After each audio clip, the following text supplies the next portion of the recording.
we are strong proponent of bike Kenya. So here the paint we have suppliers here. The screen itself. So the screen itself currently we don't have a manufacturing Kenya, so we are importing. But for the harnesses, for example, we buy locally. And as a country, under your leadership, we have the electric motorcycle, so we are currently supplying this to us. Okay. This is the electric bike. Very good. Yes. So and now we will in September. Yes. We will begin assembly, then manufacture of electric. Yes, this is manufacturing customers. So the manufacturer will come about.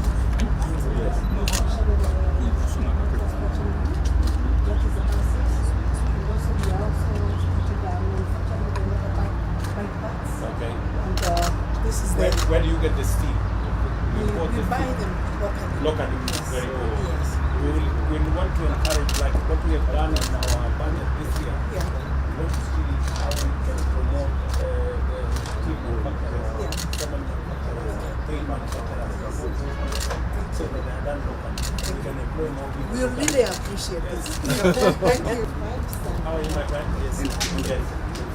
So mnatengeneza hii mnatoa wapi from who? Very good. Hapo tuko pamoja. Asante. We are manufacturers of components, and here we are producing things that we do. We do several things for East Africa. This is vehicles. We also do the shuttles. Where do you get this? We get the steel, we have two sources. If it's a custom product, we have the scrap metal. If it's a product that we need the steel material, like metal, local, and others. We also have other products that we have developed. This is a making machine for interlocking bricks. Yes. Okay. So this is good for housing sector. Yes. We also have a lead machine. Yes. That's a local lead product. Lead machine. Yes. Okay. So also SME is good. Very good. Yes. They are very passionate on road safety. Our core business is on safety. They and food for the transport sector. Okay.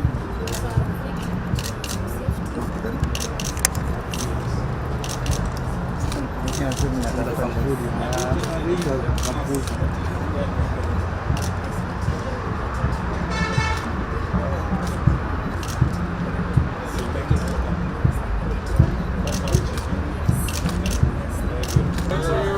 Habari? Mambo? Very good. Paul Maidil Motors, Yes. a Mashinani concept. Yes. I've grown from a beach trucks in Lolongo, the mechanics. And right now, 2 years down the line, I'm able to transact over 20 million per month. So it's a success story. I was an intern here and I've been groomed to know how to sell parts. I've even employed 10 permanent employees, and I have 2 interns that are grooming. We are doing around over 1,000 vehicles we are servicing in Bolongo for these Sun truck drivers. So we are empowering the mechanics directly and the people that rely on them as a way of preventive maintenance.